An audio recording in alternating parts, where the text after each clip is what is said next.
السلام علیکم ورحمۃ اللہ وبرکاتہ ان الحمد للہ نحمده ونستعینه ونستغفره ونعوذ باللہ من شرور انفسنا ومن سیئات اعمالنا من يهده الله فلا مضل له ومن يضلل فلا هادي له واشهد ان لا اله الا الله وحده لا شريك له واشهد ان محمدا عبده ورسوله فاعوذ بالله السميع العليم من الشيطان الرجيم من همزه ونفخه ونفثه قال الله تبارك وتعالى في سورة الأعراف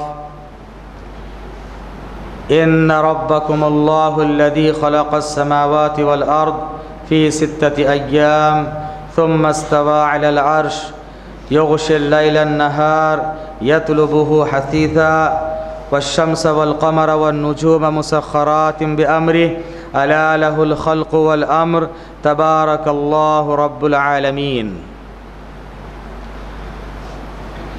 حضرات گرامی، خطبہ مسنہ کے بعد میں نے آپ حضرات کے سامنے سورۃ الاعراف کی آیت نمبر 54 پڑھی ہے۔ اللہ تعالیٰ کا بے پایا شکر احسان ہے کہ اللہ نے ہم تمام کو انسان بنا کر اس روئے زمین پر بھیجا اور اپنا کلام نازل فرمایا تاکہ انسان اس کے ذریعے سے ہدایت پا سکے۔ بعدہ درود و سلام نازل ہو تمام انبیاء اور مرسلین پر، خصوصاً آخری نبی جناب محمد رسول اللہ صلی اللہ علیہ وسلم پر۔ حاضرین، جیسے کہ میں نے آپ حضرات کے سامنے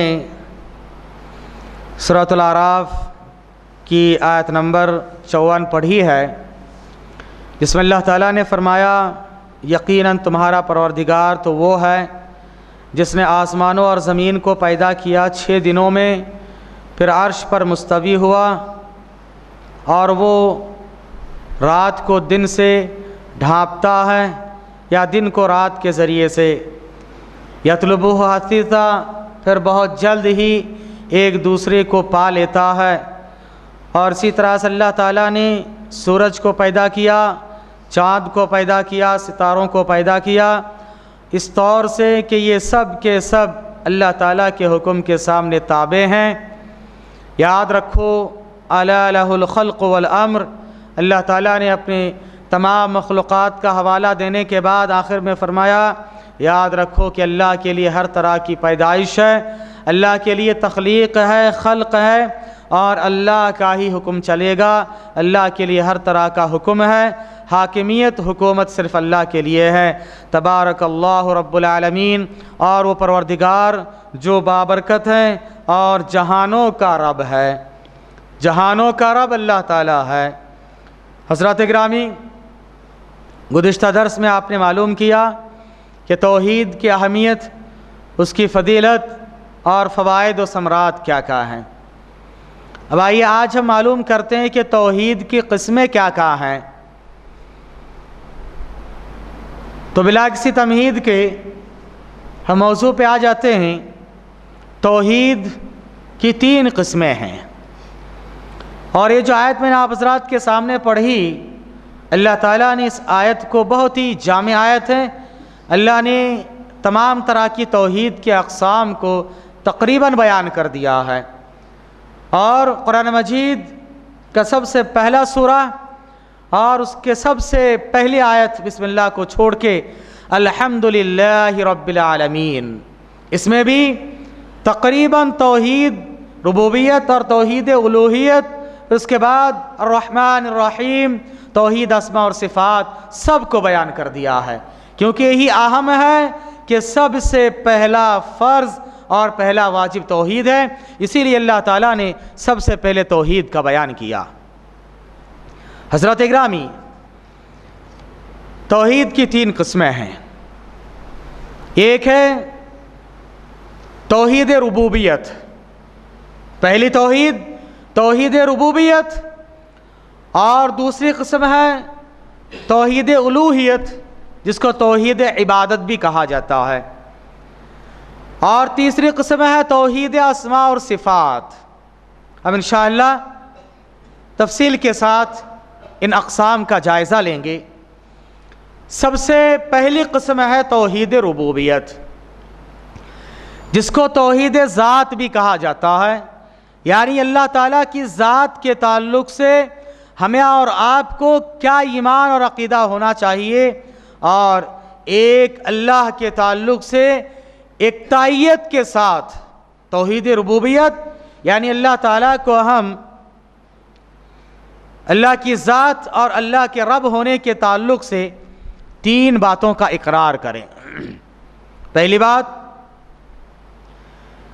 کہ اللہ تعالیٰ پورے جہاں کا خالق ہے. دوسرا ہے اللہ تعالیٰ تمام جہانوں کا مالک ہے. اور تیسرا ہے اللہ تعالیٰ ہر چیز کا مدبر ہے، پوری کائنات کی تدبیر کرنے والا ہے. توحید ربوبیت میں بنیادی طور پر یہ تین باتیں آتی ہے. سب سے پہلی چیز اللہ تعالیٰ خالق ہے، ہر چیز کا پیدا کرنے والا اللہ تعالیٰ ہے.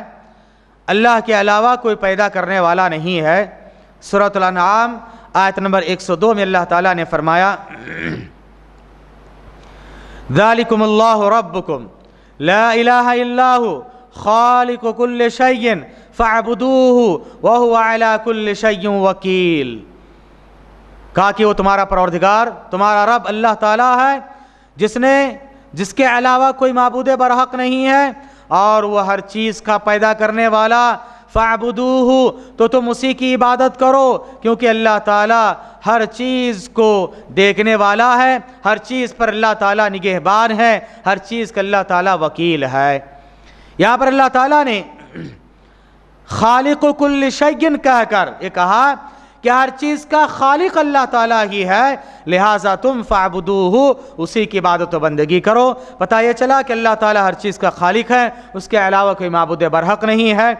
اسی طرح سے سورۃ الرعد کے آیت نمبر 16 میں اللہ تعالیٰ نے فرمایا، بہترین آیت ہے جس میں اللہ تعالیٰ نے تمام چیزوں کو بیان کیا ہے.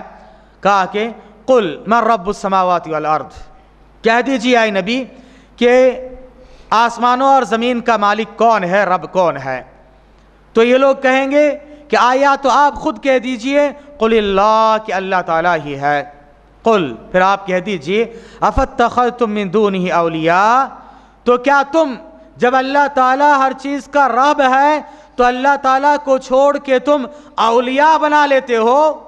افاتخذتم من دونہ اولیاء، کیا تم اللہ تعالیٰ کو چھوڑ کے دوسرے اولیاء کو بنا لیتے ہو، اور اولیاء بھی ایسے ہیں لا یملکون لانفسہم نفعا ولا ضرا، کہ یہ لوگ خود اپنے نفس کے لیے نفع اور نقصان کے مالک نہیں ہے. اولیاء، تم اللہ کو چھوڑ کے ایسے اولیاء بنا لیے ہو جو خود اپنے نفس کے لیے نفع نقصان کے مالک نہیں ہے. حضرت اگر بس پہ سوار ہو اور بس کسی وجہ سے رک جائیں، حضرت سے کہو کہ بس جو ہمارے منزل کو لگا دیجئے، نہیں، پار لگانے والے فلاں فلاں ہیں، اللہ کو چھوڑ کے پکارتے ہو، فلاں کا دامن نہیں چھوڑیں گے، اور مولا فلاں جو مشکل کشا ہے اور حاجت روا ہے، فلاں فلاں ہے، کشتی آپ کے مقصد کو پہنچا دیں گے، پار لگا دیں گے. کشتی اگر بیچ سمندر میں ڈاواں ڈول ہو جائے، پکارو ان کو، کہو بابا دیکھو کشتی کو کنارے پر لگا دیجئے. گاڑی میں سوار ہے اور گاڑی کچھ ہوگے، پنچر ہوگی، ان کو کہیے کہ چلو بھائی اترنے کی ضرورت نہیں ہے، بابا ہے یہیں بیٹھے بیٹھے یہاں سے ان کو چلا دیں گے. نہیں، کہا کہ لا یملکون لانفسہم نفعا ولا ضرا، اپنے ہی نفس کے لیے وہ لوگ نفع اور نقصان کے مالک نہیں ہے، تو دوسروں کے نفع نقصان کے مالک کیسے ہو سکتے ہیں؟ آج بر صغیر ہو یا اس کے علاوہ بہت سارے ممالک میں بڑے بڑے مزار درگاہ پائے جاتے ہیں، بڑے بڑے بابا کے فلاں فلاں کے، اور سمجھتے ہیں کہ یہ لوگ سب نفع نقصان کے مالک ہیں. اگر نفع نقصان کے مالک یہ لوگ ہوتے تو جب دوسرے ممالک ان پر حملہ کرتے ہیں، ان پر بمباری کرتے ہیں اور ان کو پریشان کرتے ہیں، پکارو ان کو، کہو کہ ان کا بم روک دیں اور یہ کرے وہ کرے. نہیں کر سکتے. لا یملکون لانفسہم نفعا ولا ضرا، یہ لوگ خود اپنے نفس کے نفع نقصان کے مالک نہیں ہے تو تمہارے کیا کام آئے؟ تم اللہ کو چھوڑ کے ایسوں کو اولیاء بنا لیتے ہو، صاف طور سے اللہ تعالیٰ نے فرمایا ہے۔ اس کے بعد اللہ نے کہا قل هل يستوي الاعمى والبصير، اے نبی آپ کہہ دیجئے کیا دیکھنے والا اور نہ دیکھنے والا دونوں برابر ہو سکتے ہیں؟ ام هل تستوي الظلمات والنور، اور یہ بھی کہہ دیجئے کہ تاریکی اور روشنی دونوں برابر ہو سکتے ہیں؟ کہا ہرگز نہیں، کیونکہ یہ جو شرک کرتے ہیں اللہ کو چھوڑ کے، یہ تاریکی ہے، یہ اندھاپن ہے اور یہ گمراہی ہے، اور اللہ تعالیٰ کو مان لینا، توحید پر عمل کرنا، یہ نور ہے، روشنی ہے، لہٰذا دونوں برابر نہیں ہو سکتے ہیں۔ پھر اس کے بعد اللہ تعالیٰ نے اپنی تخلیق اور اپنے خالق ہونے کا حوالہ دیتے ہوئے کہا، بہترین اور ایک دم صاف آیت ہے میرے بھائیو، قرآن حدیث پڑھیے دیکھیے، اور قرآن حدیث میں صاف طور سے اللہ تعالیٰ نے شرک اور اسی طرح سے بدعت و خرافات کی تردید کی۔ اللہ نے کہا ام جعلوا للہ شرکاء، کیا ان لوگوں نے اللہ کے لیے ایسے شریک بنا لیے، ایسے شریک بنا لیے، خلقوا کا خلقی، جنہوں نے اللہ کی طرح پیدا کیا۔ اللہ جس طرح سے پوری کائنات کو پیدا کیا ہے، کائنات کے ذرے ذرے کو اللہ تعالیٰ نے پیدا کیا، تو کیا ان لوگوں نے اللہ کے جن پارٹنر کو بنا لیا، اللہ کے ساتھ جن کو شریک ٹھہرایا، کیا ان لوگوں نے خلقو کا خلقی، اللہ کی طرح کسی چیز کو پیدا کیا؟ کیسا ہوا فتشابہ الخلق علیہم، اور مشتبہ ہو گیا معاملہ کہ اللہ نے پیدا کیا اور ہباہو وہی چیز شرکا نے بھی پیدا کیا۔ اللہ نے پیدا کیا، ہباہو اسی چیز کو فلاں بزرگ نے پیدا کیا، فلاں ولی نے پیدا کیا، فلاں پیر نے پیدا کیا، اور اسی طرح سے فلاں شریک نے پیدا کیا۔ کیسا ہے کہ لوگوں پر معاملہ گڑبڑ ہو گیا کہ یہ چیز اللہ بھی کر سکتا ہے، کسی کو زندگی دینا اللہ بھی دے سکتا ہے، کوئی اور بھی دے سکتا ہے، آسمان اور زمین کو اللہ بھی پیدا کیا، کوئی اور بھی کر سکتا ہے، ذرے ذرے کو اللہ تعالیٰ پیدا کیا، کوئی اور بھی کر سکتا ہے، انسان کے روح اللہ تعالیٰ نے پھونکا ہے، کوئی اور بھی پھونک سکتا ہے، اسی طرح سے انسان کو اولاد دینے والا اللہ ہے، کوئی اور بھی دے سکتا ہے، مصیبتوں سے نجات دینے والا اللہ ہے، کوئی اور بھی دے سکتا ہے، بیماری سے شفا دینے والا اللہ ہے، کوئی اور بھی دے سکتا ہے۔ کیا ایسا ہے؟ جواب آئے گا کہ نہیں۔ جب ایسا نہیں ہے تو کیوں اللہ تعالیٰ کی شریک قرار دیتے ہو؟ اللہ نے کہا جب ایسا نہیں ہے کہ تم پر اللہ تعالیٰ کی تخلیق اور ان لوگوں کی تخلیق مشتبہ نہیں ہوئی ہے تو پھر قل اللہ خالق کل شیء، کہہ دو کہ اللہ تعالیٰ ہر چیز کا خالق ہے، وہو الواحد القہار، وہ اللہ تعالیٰ واحد ہے، تنہا ہے، اکیلا ہے اور ہر چیز پر غالب ہے۔ کتنے صاف آیتیں ہیں نا، ایک دم واضح آیتیں ہیں کہ اللہ تعالیٰ ہر چیز کا مالک و خالق ہے۔